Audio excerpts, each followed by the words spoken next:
ఈరోజు జీవపు మాట ఫిలిప్పీ పత్రిక 4:11. నేను ఏ స్థితిలో ఉన్నానో ఆ స్థితిలో సంతృప్తి కలిగి ఉండుటకు నేర్చుకొని ఉన్నాను. In what ever state I have learn to be content అని పౌలు భక్తుడు రాస్తున్నాడు. ఫిలిప్పీలకు రాసిన పత్రిక 4:11 ఇలాగుంది. మరి పౌలు జీవితం చూసినప్పుడు ఎన్నెన్నో శ్రమలు అనుభవించినాడు. ఆ శ్రమలన్నిటిలో కూడా బహు నమ్మకంగా ఉన్నాడు. దైవ కార్యాలు చేసినాడు. దేవుని పిలుపుకు తగినట్టు తన జీవితాన్ని ఆయన జీవించినాడు. ఫిలిప్పీ పత్రిక 4:11 నుండి కొన్ని వచనాలు చదువుతున్నాను. నాకు కొదువ కలిగినందుకు నేను ఇలాగూ చెప్పుటలేదు. నేను ఏ స్థితిలో ఉన్నాను ఆ స్థితిలో సంతృప్తి కలిగి ఉండ నేర్చుకొని ఉన్నాను. దీన స్థితిలో ఉండ నెరుగుదును, సంపన్న స్థితిలో ఉండ నెరుగుదును. ప్రతి విషయంలోనూ అన్ని కార్యంలోనూ కడుపు నిండి ఉండుటకును, ఆకలిగొని ఉండుటకును, సమృద్ధి కలిగి ఉండుటకును, లేమిలో ఉండుటకును నేర్చుకొని ఉన్నాను. ఎంత గొప్ప మాట ఇది. మరి సంతృప్తి అనేది మన జీవితంలో ఉన్నదాన్ని మనం ఈరోజు పరీక్షించుకోవాలి. జీవితంలో ఎన్నో కష్టాలు, ఎన్నో బాధలు, ఎన్నో శ్రమలు, హింసలు అనుభవించిన భక్తుడైన పౌలు ఎప్పుడు కూడా దేని గురించి ఫిర్యాదు చేయలేదు. ఒకవేళ నేను ఆలోచించిన పౌలు లాంటి శ్రమలు అనుభవిస్తే మనం ఎన్ని ఫిర్యాదులు చేసేదో, ఎంతగా దేవునితో పెనుగులాడేదో. కానీ ఈ was just a content person what ever state he is. అందుకే అంటున్నాడు, I'm not expressing my want. నాకేదో కొదువు ఉన్నట్టు మీతో మాట్లాడడం లేదు. నేను నేర్చుకున్నాను, ఏ స్థితిలో ఉన్నానో ఆ స్థితిలో నేను సంతృప్తి కలిగి ఉండటకు నేర్చుకొని ఉన్నాను అని అంటున్నాడు. He was living dangerously rather. అంటే he had to confront many afflictions in his life. His life was in constant danger. ఎప్పుడు అపాయంలో ఉండింది అతని జీవితం. ఎందుకంటే సువార్త ప్రకటించక ఉండలేడు. సువార్త ప్రకటింపకుంటే నాకు శ్రమ అన్నాడు. సువార్తన విషయం నేను సిగ్గుపడివాడని కానన్నాడు. సువార్తే దేవుని శక్తి అన్నాడు. మరి ఇప్పుడు అన్యజనులకు సువార్త అందించినప్పుడు ఎన్నెన్నో శ్రమలు అనుభవించినాడు. మౌనంగా భరించినాడు, సిలువను భరించినాడు. వాక్యంలో మనం చూసినప్పుడు 2 కొరింథీ 11 ఆయన అనుభవించిన శ్రమల జాబితా ఉంది. ఇన్ని శ్రమలు అనుభవించిన వ్యక్తి ఎలా మాట్లాడగలడని మనకు అనిపిస్తుంది. ఎన్ని శ్రమలు. I just want to highlight his sufferings. 2 కొరింథీ 11:23 నుండి చూసినప్పుడు, విశేషముగా నేను ప్రయాసపడినాను, నేను క్రీస్తు పరిచారకుడను, నేను అనేక పర్యాయములు చెరసాల్లో ఉండినాను, నేను అపరిమితంగా దెబ్బలు తిన్నాను, అనేక మార్లు ప్రాణాపాయంలో ఉన్నాను, యూదుల చేత 5 పర్యాయములు, ఒకటి తక్కువ 40 దెబ్బలు తిన్నాను. మనకు తెలుసు యేసుప్రభు శిలువ మీద 39 కొరడా దెబ్బలు తిన్నాడు. కానీ 5 times more, 5 మార్లు, ఒకటి తక్కువ 40 దెబ్బలు తిన్నాను. శరీరం ముమ్మారు బెత్తములతో కొట్టబడినాను, ఒకసారి రాళ్లతో కొట్టబడినాను, ముమ్మారు ఓడ పగిలి శ్రమ పడినాను, ఒక రాత్రింబగళ్ళు సముద్రంలో గడిపినాను, అనేక పర్యాయములు ప్రయాణంలో నదుల వలన, ఆపదల వలన, దొంగల వలన అనేక శ్రమలను అనుభవించినాడు. స్వజనుల వల్ల శ్రమలు అనుభవించినాడు. ఆపదల్లో అన్యజనుల వలన ఆపద, శ్రమ, పట్టణంలో శ్రమ, అరణ్యంలో శ్రమ, సముద్ర ప్రయాణంలో శ్రమ, కపట సహోదరుల వల్ల శ్రమ, జాగారాలు, కష్టాలు, ఉపవాసాలు, తరచుగా శరీరంలో దౌర్బల్యం. నేను ఇంతకుముందు చెప్పిన శరీరంలో ఎప్పుడు రుగ్మత ఉండేది. మలేరియా అని, ఎపిలెప్సీ, సొమ్ము వ్యాధి అని, మూర్ఛిల్లి పడడం, మూర్ఛ వ్యాధి, తర్వాత జబ్బు కండ్లని, వంకర కాళ్ళని, బట్టతాలని, కురూపి పౌలు. మరి అసలు దేవుని చిత్తాన్ని నెరవేర్చడానికి ఇంత కంకణం కట్టుకున్న మరొక వ్యక్తి ఉన్నాడా అనిపిస్తుంది. తరచు జాగారాలంట, కష్టాలంట, ఉపవాసాలంట, ఆకలి దప్పులు, మరి దిగంబరత్వం కూడా అనుభవించినాడు, వస్త్రహీనత అనుభవించినాడు. ఇంకా నువ్వు చెప్పవలసినవి అనేకములు ఉన్నాయి. ఇవన్నీ కాకుండా సంఘంలో గురించి చింత కూడా నాకు కలదు. ఈ భారము దినదినము నాకు కలుగుతున్నది. మనం ఏదో సేవలో కొద్ది కష్టపడితే మొత్తం ఏదో మనం అన్నిటినీ వణికిచ్చేస్తున్నాం అనుకుంటాం. ఏదో కుటుంబ జీవితంలో కొద్దిగా శ్రమ పడితే ఇక మనల్ని మించిన వాళ్ళు ఇంకోరు లేరు అనుకుంటాం. Look at Paul's suffering. మరి పౌలు భక్తుడు అనుభవించిన శ్రమలు ఇన్ని కావు, అన్ని కావు. అయినా ఎప్పుడు దేవుని నిందించలేదు, దేవునితో పోరాడలేదు, ఇవన్నీ తొలగించమని ప్రార్థన చేయలేదు. ఇన్ని అపాయాలు జీవితంలో ఉన్నా దేవుని చిత్తాన్ని నెరవేర్చాలని కంకణం కట్టుకున్న గొప్ప దైవజనుడు, దేవుని చేత వాడబడిన గొప్ప సాధనము పౌలు భక్తుడు. చాలా మౌనంగా సిలువను భరించిన వ్యక్తి, డంబములు పలకని వ్యక్తి, దైవ చిత్తాన్ని మాత్రం జీవితంలో జరగాలని ఒకే ఒక ఉద్దేశం, అన్యజనులు దేవుని వెలుగు చూడాలి, సిలువను ప్రకటించాలి, అందరూ రక్షణ పొందాలి. ఇది తప్ప ఇంకా పౌలుకి ఏముంది? ఎప్పుడైనా ఫిర్యాదు చేసినాడా? ఎక్కడైనా చేసినాడా? ఎవరికైనా చేసినాడా? మనం ఏవి చూడం పౌలు జీవితంలో. పౌలు నెవర్ కంప్లైంట్. ఆయన జీవితం మనతో చాలా మాట్లాడుతుంది. అందుకే అంటున్నాడు, what ever state I have learn to be content with him. నాకు కొదువ కలిగినందుకు నేను ఇలా చెప్పుటలేదు, నేను ఏ స్థితిలో ఉన్నాను ఆ స్థితిలో నేను సంతృప్తి కలిగి ఉంటాను అంటున్నాడు. మరి ఇంత సమాధానము, ఇంత తృప్తి, ఇంత సంతోషం పౌలు జీవితంలో ఎలా కలిగింది మనం ఆలోచిస్తే, పూర్తిగా దేవునికి సమర్పించుకున్నాడు. మన జీవితంలో ఈరోజు సమాధానం లేదు, సంతోషం లేదు, అసంతృప్తి ఉంది, ఏదో బెంగ ఉంది, కలవరం ఉంది అంటే we have not committed ourselves totally to God. We lack the knowledge of God. దేవుని గురించిన జ్ఞానం మనకు లేదు.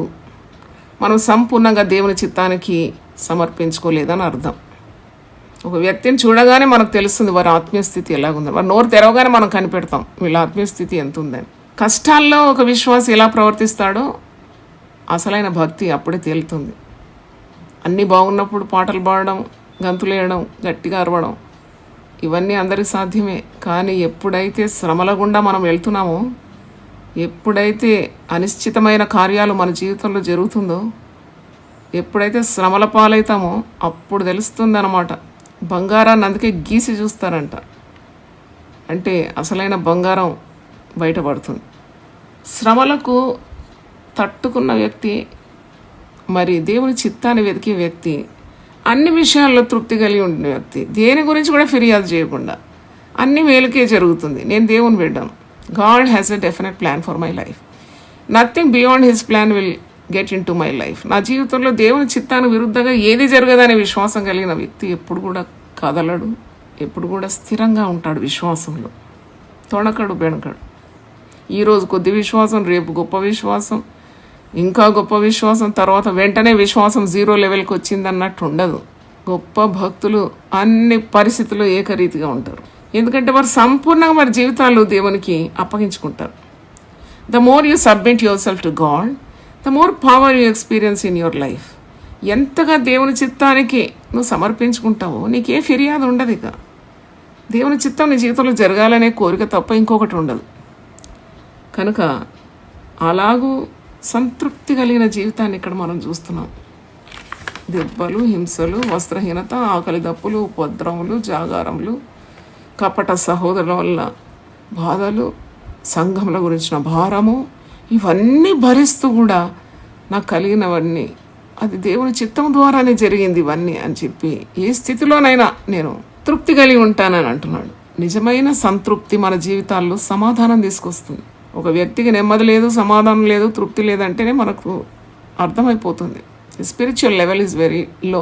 పౌలు మరి తిమోతికి కూడా రాస్తున్నాడు, నువ్వు సంతుష్టి కలిగి ఉండాలి. ప్రతి పరిస్థితిలో సంతృప్తి కలిగిన జీవితం, సంతుష్టి కలిగిన దైవభక్తి, అది గొప్ప లాభసాధకం అంటున్నాడు. అంటే దీని అర్థం ఏంటి? సోమరిగా ఉండాలి, అంతా దేవుడు చూసుకుంటాడు, చేతులు కట్టుకొని పని చేయకూడదని కాదు. మనకు వీలైనంత వరకు మనం కష్టపడాలి, శ్రమ పడాలి. దేవుడిచ్చిన ప్రతిది కూడా దేవుని కొరకు వాడుకోవాలి, చేయగలిగిందంతా చేయాలి. ప్రతిదానికి దేవుని మీద ఆధారపడాలి, దేవుని చిత్తాన్ని వెతకాలి, సంపూర్ణంగా ఆయన చిత్తానికి సమర్పించుకోవాలి. కొన్ని జీవితాల్లో చాలా కష్టాలు అనుభవిస్తుంటారు. ఎంత ప్రార్థన చేసినా వారి కుటుంబంలో నెమ్మది రాదు. ఎప్పుడు ఏదో ఒక ఇరుకు, ఇబ్బంది ఎదుర్కొంటూ ఉంటారు. ఎన్నాళ్ళు, ఇంకెన్నాళ్ళు అని అడుగుతారు.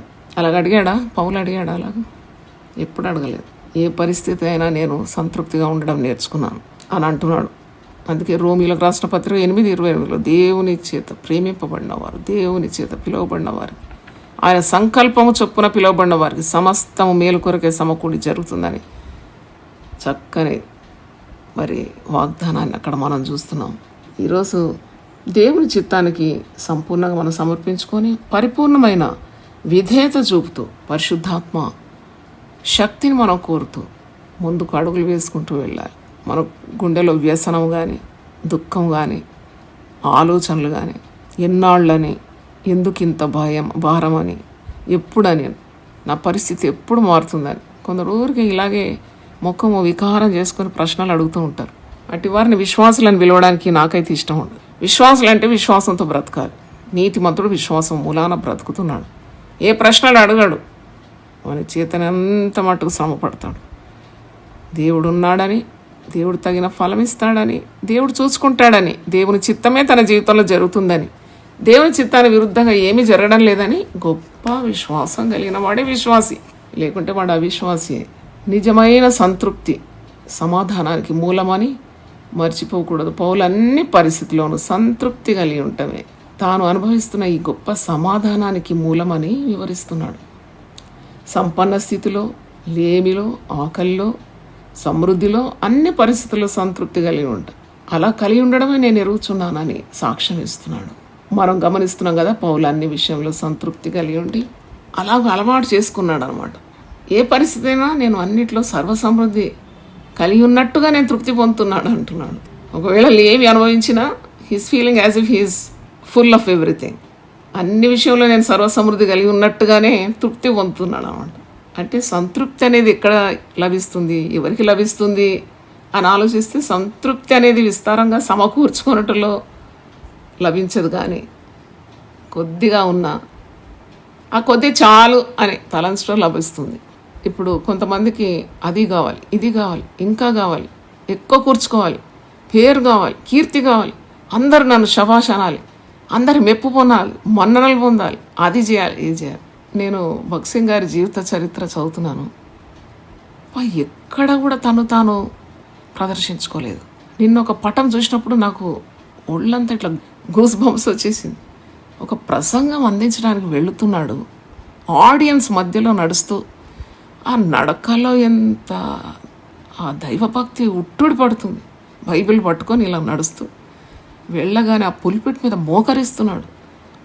మోకరిస్తున్నప్పుడు ఎంత అద్భుతం అనిపించింది నాకు. ఈ దినాల్లో సేవకులను చూసినప్పుడు మనకి ఇది కనబడదు, చాలా అరుదు. వాళ్ళు తమను తాము ప్రదర్శించుకోవడానికి ఎన్ని ఉపాయాలు చేస్తారు చూడండి. How much they try to impress people, how much they try to demonstrate there power. అక్కడ దైవశక్తిని ప్రదర్శించడం కాదు, వారెంత గొప్పవారు, వారెన్ని కార్యాలు చేసినారు, ఇవి ప్రదర్శించుకోవడానికి ప్రయత్నాలు ఉంటాయి. కానీ నిజమైన దైవ సేవకుడు, పౌలు లాంటి భక్తుడు, భగత్ సింగ్ గారి లాంటి భక్తులు, బిల్లీ గ్రహం లాంటి వారిని చూడాలి. వారు ఎంత దీనులుగా ప్రతి పరిస్థితికి మోకాళ్ళలోని ప్రార్థన చేసి దైవశక్తిని పొందుకొని వారు ప్రదర్శించేది వారిని కాదు, దేవుని ప్రదర్శిస్తున్నారు, దేవుని శక్తిని ప్రదర్శిస్తున్నారు. తమను తాము తగ్గించుకుంటున్నారు. దంభము లేదు, నేత్రాశ లేదు, శరీర ఇచ్చలు కనబడవు వారిలో. వారికి ఒకే ధ్యేయం, నశించే ఆత్మల సంపాదన. How much they are concerned about the lost souls. అందుకే కదా దేవుని చిత్తాన్ని నేను నెరవేరుస్తున్నాను అనే సంతృప్తి తప్ప, ఇంత కూర్చుకున్నాను, ఇంత బ్యాంకులో ఇంత బ్యాలెన్స్ నాకు ఉందనే సంతృప్తి కాదు. పౌలు జీవితం విశ్వాసులకు మాత్రం కాదు, సేవకులందరికీ మాదిరికరంగా ఉంది. సేవకులు నేర్చుకోవాలి. దేవుని కంటే గొప్ప స్వాస్థ్యం ఏంటి? దేవుడిచ్చిన పని కంటే గొప్ప ఆశీర్వాదం ఇంకెక్కడున్నది? Then God called you, it's such a great blessing. ఇంట్లో పని చేసేవారు కూడా చెప్తాను, దేవుడు నేను పిలుచుకున్నాడు అని నువ్వు తలంచినప్పుడు అంతకంటే భాగ్యం ఏంటి? అది కేవలము ప్రసంగాలు చేయడమే అలా దేవుని పిలుపు కాదు. దేవుని సేవలో ఏ చిన్న పనైనా నీకు చేయడానికి దేవుని పిలుపు ఉంటే అది వెంటనే సంతృప్తితో, సంతుష్టి సహితమైన దైవభక్తితో వచ్చి అది పని ఎత్తుకుంటే ఎంత మంచిది. ఎన్ని దీవెనలు. అది చేయకుంటే ఎంత కీడు. అంటే కొందరు బేరమాడతారు, దేవునితో బేరమాడతారు, కానీ జీవితాంతం నరకం అనుభవిస్తారు. ఎప్పుడు అలా చేయకూడదు. అంత మంచి విశాల మనస్తత్వం, యథార్థమైన హృదయం కావాలి దేవుని కార్యాలు చేయడానికి. ఈ పౌలులో ఇవన్నీ కూడా ఉట్టుడిపడినట్టు నాకు అనిపించింది. అని అంటున్నాడు, అన్ని విషయంలో నేను సంతృప్తి కలిగి ఉంటాను. నేను అట్లా అలవాటు పడినాను. నేను సర్వ సమృద్ధి కలిగి ఉన్నట్టుగా తృప్తి పడతాను. అంటే విస్తారంగా సమకూర్చుకోవడం కాదు సంతృప్తి. కొద్దిగా ఉన్నా దేవుని భయభక్తులతో దేవుని చిత్తాన్ని నెరవేరుస్తున్నాను, దేవునికి సమర్పించుకున్నాననే భావంతో ఉంటే అది ఎంత సంతోషాన్ని, ఆనందాన్ని, సమాధానాన్ని ఒక వ్యక్తికి ఇవ్వగలుగుతుంది. పౌలు అంటున్నాడు, నేను అన్ని విషయంలో సర్వసమృద్ధి కలిగి ఉన్నట్టు నేను తృప్తి పొందుతున్నాను. నేను ప్రతి పరిస్థితుల్లో సంతృప్తి కలిగి ఉండటానికి నేను అలవాటు చేసుకున్నాను, నేర్చుకొని ఉన్నాను అంటున్నాడు. అంటే పౌలు ఆధారం ఎవరు? పౌలు ఆధారం దేవుడే. పౌలు ధ్యేయం ఏంటి? దేవుని చిత్తం నెరవేర్చడమే. What is the ambition of Paul? Paul గురి ఏంటి, గమ్యం ఏంటి అంటే అనేకులను దేవుని రాజ్యంలో చేర్చడమే, సిలువను మోయడమే, సిలువను ప్రకటించడమే, దైవ చిత్తం చేయడమే ఆయన ధ్యేయం, మరొకటి లేదు. ఈ సత్యాన్ని మనం గ్రహించాలి. ఆయన సమాధానంతో ఇట్టి సాక్ష్యాన్ని ఇస్తున్నాడు. మన వ్యక్తిగత బలం కానీ, శక్తి కానీ, జ్ఞానం మీద ఆధారపడకూడదు. అప్పుడు మనం సంతృప్తి పొందలేము మన జీవితంలో. ఏదో ఒకటి ఎందుకయ్యా ఏదో ఒకటి చేయాలని ఎప్పుడు అనుకుంటున్నాం? కొద్ది పేరు కావాలి, కొద్ది కీర్తి కావాలి, కొద్ది అందరూ నన్ను చూడాలి, అలాంటి చింత ఉంటే తొలగించుకోవాలి. అనేకమైన కార్యాలు సాధించిన, గొప్ప గొప్ప కార్యాలు సాధించిన భక్తుల జీవిత చరిత్రలు చదవాలి. మనం ఎన్నో పాఠాలు నేర్చుకునేది ఉంది వారి జీవితం ద్వారా. వారు దేవుని శక్తి మీద ఆధారపడినారు. అలాగ ఆధారపడడం మనం తర్బీదు కావాలి. ఆయన శక్తి ద్వారా నేను సమస్తం చేయగలను అంటున్నాడు. చూడండి, నన్ను బలపరచు అని యందు నేను సమస్తము చేయగలను, నాకే కొదవలేదు. అంటే ఎంత అద్భుతమైన విశ్వాసం! అంటే విశ్వాసిని బలపరిచేది దేవుడే. బలహీనులకు బలము, శక్తి అనుగ్రహించేది దేవుడే అని గ్రహించాలి. దేవునికి స్తోత్రం, హల్లెలూయా. కోట్లాది ఐశ్వర్యము నాకు ఉండినా ప్రభు నీవు లేక నా జీవితము శూన్యమే కదా. కోట్లాది ఐశ్వర్యము నాకు ఉండినా ప్రభు నీవు లేక నా జీవితము శూన్యమే కదా. సొలొమోను ఐశ్వర్యము కోరుకోలేదు, ఆయుస్సును కావాలని అడుగలేదుగా. సొలొమోను ఐశ్వర్యము కోరుకోలేదు, ఆయుస్సు కావాలని అడుగలేదుగా. జ్ఞానవరముతో నన్ను నింపమన్నాడే, జ్ఞానవరముతో నన్ను నింపమన్నాడే. ఆ జ్ఞానము నాకు దయచేయుమా, ఆ జ్ఞానము నాకు దయచేయుమా. కోట్లాది ఐశ్వర్యము నాకు ఉండినా ప్రభు నీవు లేనే నా జీవితము శూన్యమే కదా. కోట్లాది ఐశ్వర్యము నాకు ఉండినా ప్రభు నీవు లేక నా జీవితము శూన్యమే కదా. దానియేలు వైభవముతో ఉండినా కూడా ఆహారము కావాలని అడుగలేదుగా. దానియేలు వైభవముతో ఉండినా కూడా ఆహారము కావాలని అడుగలేదుగా. దర్శన వరముతో నింపమన్నాడే, దర్శన వరముతో నన్ను నింపమన్నాడే. ఆ దర్శన భాగ్యము దయచేయుమా, ఆ దర్శన భాగ్యము దయచేయుమా. కోట్లాది ఐశ్వర్యము నాకు ఉండినా ప్రభు నీవు లేక నా జీవితము శూన్యమే కదా. కోట్లాది ఐశ్వర్యము నాకు ఉండినా ప్రభు నీవు లేక నా జీవితము శూన్యమే కదా. యోసేపును పాపము వెంటాడినా శారీరక వాంఛలకు లొంగలేదుగా. యోసేపును పాపము వెంటాడినా శారీరక వాంఛలకు లొంగలేదుగా. నా దేవునాజ్ఞను మీరనన్నాడే, నా దేవునాజ్ఞను మీరనన్నాడే. ఆ నిగ్రహ శక్తితో నన్ను నింపుమా, ఆ నిగ్రహ శక్తితో నన్ను నింపుమా. కోట్లాది ఐశ్వర్యము నాకు ఉండినా ప్రభు నీవు లేక నా జీవితము శూన్యమే కదా. కోట్లాది ఐశ్వర్యము నాకు ఉండినా ప్రభు నీవు లేక నా జీవితము శూన్యమే కదా. హల్లెలూయా. ప్రార్థన చేసుకుందాం. ఈరోజు మా అందరితో నువ్వు మాట్లాడినావు ప్రభా. నేను ఏ స్థితిలో ఉన్నాను ఆ స్థితిలో నేను సంతృప్తి కలిగి ఉన్నటకు నేర్చుకున్నాను. నాకు కొదవగలిగినందుకు నేను ఇలాగూ చెప్పుటలేదు. నేను ఏ స్థితిలో ఉన్నాను ఆ స్థితిలో సంతృప్తి కలిగి ఉండ నేర్చుకొని ఉన్నాను. భక్తకోటికి అపోస్తులైన పౌలు సెలవిస్తున్న మాట, not that I speak in respect of want, for I have learned in whatsoever state I am therewith to be content. ఎంత గొప్ప మాట నాయన. ఈరోజు ఏ అసమాధానమైనా, ఏ అసంతృప్తి అయినా, ఏ ఫిర్యాదులైనా, ఇవన్నిటికి కారణం తృప్తి లేని జీవితాలు. దేవుడు ఎంతో ఇచ్చిన కృతజ్ఞత లేని స్వభావం, దేవుడిచ్చిన దర్శనము గొప్పదని, దేవుడిచ్చిన పని గొప్పదని, దేవుడు పిలుచుకున్నాడు అదే గొప్ప విలువ గలదని. Royal and high calling. అవును ప్రభు, రక్షణ మార్గంలో రావడమే ఎంత గొప్ప, సేవ చేయడము మరింకెంత గొప్ప పిలుపు.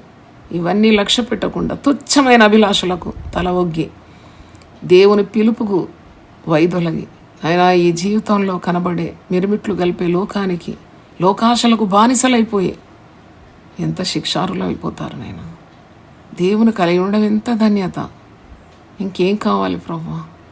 ఆ పౌలు జీవితంలో ఎంత సంతృప్తి, ఎన్ని హింసలు, ఎన్ని బాధలు, ఎన్ని దెబ్బలు, ఎన్ని అవమానాలు, ఎన్ని జాగారాలు, ఎన్ని ఉపవాసాలు, ఎన్ని శ్రమలు, హింసలు, ఎంత కపటం నటన ఎదుర్కొన్నాడు. కపట సహోదరులు మోసం చేసేవారు, వెన్నుపోటు పొడిచేవారు, ఆకలి దప్పులు, వస్త్రహీనత, ఉపద్రవం, శరీరంలో రుగ్మతలు, రోగము, ఎంత తిరుగుబాటు ఎదుర్కొన్నాడు. ప్రాణము పణంగా పెట్టి పానార్పణగా నేను పారబోయిచున్నాను, నా ప్రాణాన్ని నేను పానార్పణంగా పారబోస్తున్నాను అంటున్నాడు. దేవా, అంత గొప్ప భక్తుడు మా ముందున్నాడు. వందనాలు చెల్లిస్తున్నాము. ఏ పాటి వారం తండ్రి నీ దర్శనం కలిగి సంపూర్ణ విధేయత చూపుతూ తృప్తి కలిగిన జీవితాలతో ఆత్మల సంపాదన మా ధ్యేయమంటూ నీ చిత్తం నెరవేర్చే మా గురి అనుకుంటూ విశ్వాసంతో మేము పయనం చేయడానికి కృప దయచేయండి. ఏది లేదో దాని మీద మేము కేంద్రీకరించకుండా ఉన్న వాటి అందు మేము తృప్తి కలిగి, సంతృప్తి కలిగి, మా మనస్ఫూర్తికంగా తండ్రి మనస్ఫూర్తిగా నేను ప్రేమిస్తూ సేవించడానికి మాకు గొప్ప సమాధానం, సంతోషం మా హృదయాల్లో నింపి మేము అధైర్యపడకుండా ముందుకు సాగడానికి, ముందుకు అడుగులు వేస్తూ పోలాను. మాకు మా బలహీనతలో నీ శక్తి చాలినదనేంచి, నీ కృప మాకు సరిపోయిందనేంచి, నిన్ను కలిగి ఉండడమే సంతృప్తి అని మేము భావించి ముందుకు సాగడానికి, నీ చిత్తాన్ని సంపూర్ణంగా నెరవేర్చడానికి మా హృదయాలు మరి ఒకసారి నూతనపరచుమని యేసు పరిశుద్ధ నామములో అడిగి వేడుకుంటున్నాను తండ్రి. Amen, amen, amen. దేవుడు మళ్ళీ సమృద్ధిగా, సంతృప్తిగా మనల్నందరినీ కూడా మెండుగా నిండుగా ఆశీర్వదించి తన చిత్తాన్ని నెరవేర్చడానికి ప్రతి ఒక్కరిని వాడుకొను గాక. Amen, amen. God bless you.